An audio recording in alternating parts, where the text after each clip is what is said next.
Welcome everybody to my second video on Animal Crossing. Now this video is going to be concentrating on features that I want to see make a comeback in Animal Crossing for Switch. Now I don't plan on talking about New Leaf a whole lot in this video. I'm sure there's going to be a lot of features like the mayor and such that will come back in this game. So we're mostly going to spend this video concentrating on ideas from other games that I'd love to see come back that I don't actually think will end up in the game.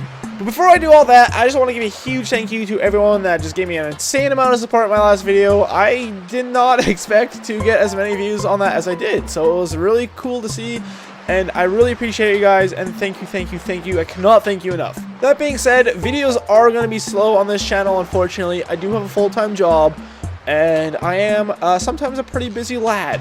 If you would like to see more of me, I do have a channel I stream on 3+ times a week. If you'd like to see that, it's in the description down below, or you can also just YouTube unoriginally Chris LPS. Anyways, enough of that. Let's get back to the video. Bringing the villager cap back up to 15 or more. I really hope they added a larger villager cap than 10 in Switch. 10 feels way too small, especially when some of the villagers are inside or exploring main streets. Sometimes there'll only be 1 or 2 villagers wandering around outside the town itself, which just makes the village feel artificial and dead. With allowing animals to explore farther like Main Street, I think 15 would be a good number. Population growing a lot for a maximum of 15 villagers, but it did feel a bit crowded. But none of the villagers in that game wandered inside buildings like the shops and museums like in future games. As a quick little addition to this, I think the animals on Main Street should also be able to have more dialogue and be able to be interacted with like a normal villager in town, including getting like jobs from them. Because sometimes when you talk to someone in town, they just say the 1 or 2 same things over and over again, and you can't actually have a real conversation with them until you see them in the town. The return of raffle tickets.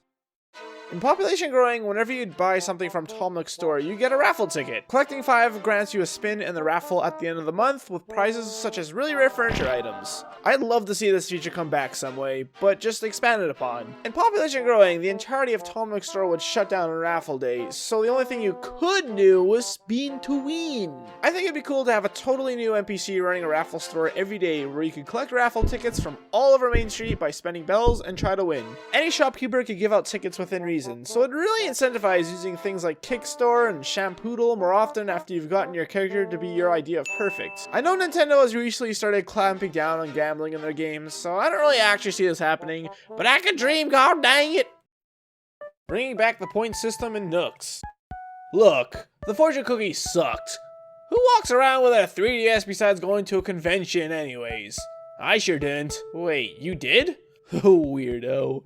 I really liked how the point system used to work, where you'd receive them each time you bought something from Nooks. You could then spend points at a machine that typically had unique furniture sets, instead of just the fortune cookie just being a random lottery. Problem with the old point system was that there was pretty much just a hierarchy of items you could get, with something like a banana being worth a tiny amount of points. Then there's rare stuff at the top, like Majora's Mask, meaning there's just a huge abundance of some of the items and just a very small amount of others. I think this could either be fixed by just having some of the point items going on sale, or perhaps just having a rotating catalog. Or just perhaps change how the fortune cookies work anyways, because they kinda sucked. Balls! Balls on the ground, balls on the ground. I too play with balls on the ground. Another small cherry feature, and especially cool these days with online multiplayer to play soccer and such. It was also a nice little challenge because occasionally animals would ask you to bring them a ball to play with, and getting the balls up and down the cliffs and over the bridges and all that stuff. It was just really fun to kick the balls, and sometimes even kick them in the water and watch it go down the river and fall from the waterfall and then glitch out of the ocean entry point for some reason, or just spin around forever. Stupid broken physics. Asking villagers for jobs. Oh my gosh. Why was this ever taken out? I understand Nintendo wanted to make the favor asking seem a bit more natural by having the villagers ask you on their own in future games past population growing, but is it really more natural to have Bob ask me to deliver an entire couch to Penny? Yeah, you know, just like in real life when your friend Billy asks you to drive to Socrates' house and give him a super toilet. No, just let me ask the villagers for jobs. Why not? It gives you something to do when you're bored, so you don't have to constantly talk to villagers and hope they give you something to do. The one thing I do think would be a definite improvement versus population growing is for some reason ask for your job was the default option when talking to an animal with no way to change that. That part was real dumb. Casual conversation should always be the default because it gets old real quick when having to go through the menus just to talk to an animal with a normal conversation. The flea markets. Back in the days of Wild World, Nintendo, to be more inclusive, decided to axe the holidays with religious connotation in the game, such as Halloween and Christmas. To compensate, they introduced a bunch of events into the game. One that did work pretty well was the flea markets. For this event, you could go into some of the villagers' houses and buy some of their furniture pieces from them, and they could do the same in your house. It was actually a pretty clever idea for an event. The calendar. No, not just with dates on it, silly. The calendar was an amazing feature in population growing that gave you a 365 or 366 view of the entire year with all the holidays listed. It was extremely helpful for making sure you weren't going to miss out on anything awesome when you weren't playing for a few days and having to time travel and go back because the game didn't freaking tell you about an event. Stupid game, how was I supposed to know that Halloween was on October 31st? Treasure hunts and shiny spots. Occasionally, in population growing, an animal would make a notice on the board stating that buried their most precious treasure in the world and finders keepers. It worked pretty good for population growing because of the acre system, so the notice board could be a bit more specific by saying an area like a treasure being buried in one of the B acres, or sometimes a little bit more specific by saying like the treasure was buried in C4. Wait, no! I still think this could work well in the game with all the animals just saying something like the north side of town, or even with no information at all. Even just knowing that a treasure exists would just give a cool heads up to keep an eye peeled. Shiny spots were also an additional feature in population growing where every day you could find a glowing area where you could just shovel up for 1,000, or if you're really lucky, 10,000 bells. This feature I don't care as much about, but it really was just one little extra thing to do every day. It also gave you access to growing golden trees in Animal Crossing, which was really cool. Brewster's Gyroid Stash in City Folk. In City Folk, you could give Brewster up to one of every single type of gyroid to store and take out whenever you wanted. Gyroids are cool, but most people don't know what to do with them. One or two in your house is fine, but obviously they get overwhelming past that. But they're still kind of fun to collect. I think having a storage option through Brewster again would be really cool. The Dump. The dump was a feature in population growing that animals discarded their belongings they no longer wanted, and sometimes you'd find good stuff in there. It was changed to a recycling bin in Wild World and City Folk before being done away completely in New Leaf. The dump was an oddly charming location that worked much like the Lost and Found, but it was outside. I think it would make a good little addition to the main street, maybe down a back alley similar to the back alleys in City Folk where Red Shop was. Changing your inventory background. In population growing, they have this cool little feature where if you bring any shirt to the bottom right hand corner of your inventory, then press down one more time, it would allow you to change the background of your menu. It was such a simple but fun feature, and it gave you just such a gulp of fresh air when changing the background from some dark colored shirt to a bright and cheery one. Cliffs. Population growing and City Folk had 2, or on rare occasion 3, separate layers of towns separated by cliffs. Wild World and New Leaf did not. The cliffs are a cool addition because it makes your town feel larger by just separating into more sections without making it too frustrating to get around. This coming to the game is probably already a given, as it's tradition at this point for Nintendo to add in the cliffs to the console versions of the game, whereas they normally axe them on the handhelds. Although, wait, is the Switch a handheld first and foremost, or is it a console?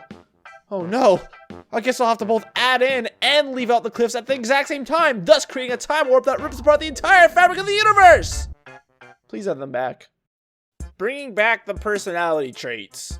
One thing I'll forever say population growing completely wrecks every other Animal Crossing game is in its script. I'm going to use grumpy animals as an example. They were actually grumpy to the point where they were sometimes straight up mean to you if you made them angry by hitting them with your net or if you're mean to them first. Snobs are actually snobby by making fun of your fashion and furniture sense. In subsequent games, Nintendo really toned down the differences in personality traits in all their animals to the point where the only trait a grumpy villager has nowadays over a lazy villager is their voice being slightly deeper. I'm willing to bet that they did this as to not make smaller children playing the game cry from being called a literal idiot from a rude villager, but I thought it was hilarious when I was a child, and so did my younger sister. Moved out animals. Okay, this is such a forgotten feature that I absolutely adored. In Population Growing, when an animal would move out of your town, you'd sometimes be super surprised to find them wandering around your town again. This was an extremely rare occurrence I only saw a couple of times in my many years of playing Population Growing, but it really added to the charm and made it feel like data just wasn't being wiped from the game, with the animals immediately forgetting you exist upon moving out. Animals having episodes. Another smaller but really appreciated feature of Wild World and City Folk is the fact that animals would sometimes get actually depressed. Weird, right? The happy little animals living in the small utopia town life get sad sometimes.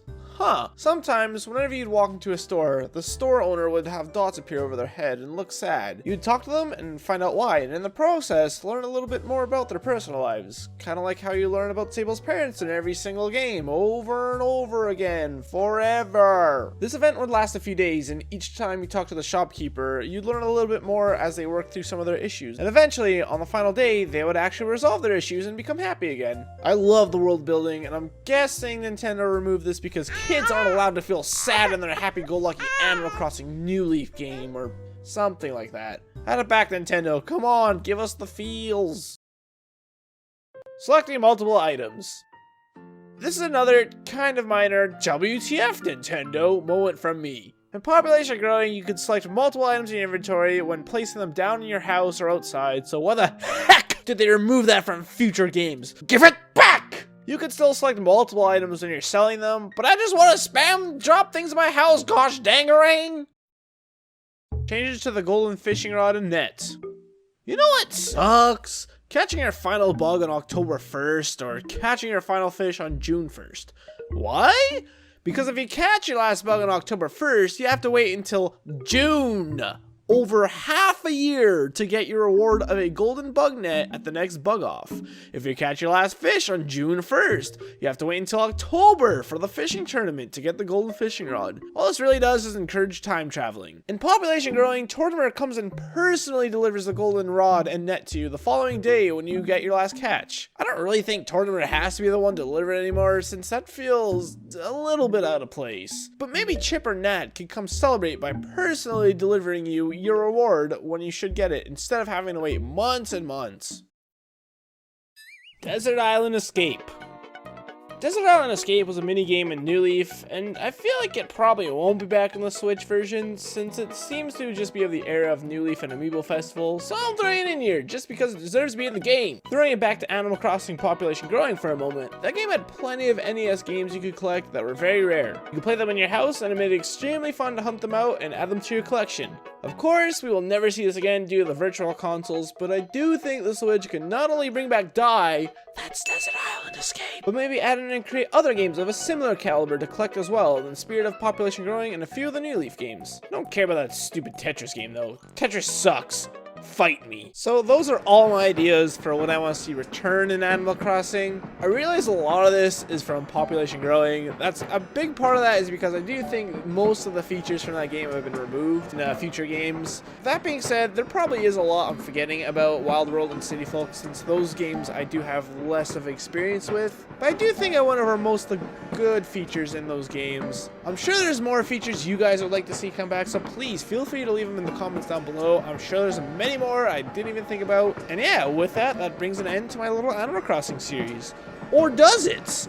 If there's any other topics you want me to talk about with Animal Crossing, please let me know. I've toyed around a little bit with making a video about things I absolutely do not want to see in Animal Crossing, or maybe don't return in Animal Crossing. But if you want me to talk about anything else, maybe like top music in the game or anything like that, obviously there's interest in Animal Crossing videos on this channel, so I'm definitely going to try and do a bit more of those. Yeah, if you have any ideas, please feel free to leave them down in the comments down below. I cannot thank you guys enough for watching this, and if you haven't already liked the video and you want to support me, that's a fantastic way of doing so, subscribing. I also have a streaming channel. I stream on at least 3 or 4 times a week. So that'll be in the comments as well as at the end of this video. If you haven't seen my other Animal Crossing video yet, I'll also leave that at the end of this video. I have a Twitter, I have a Discord community, so any that you want to check out, you can do as much or as little as you want. Thank you guys very much.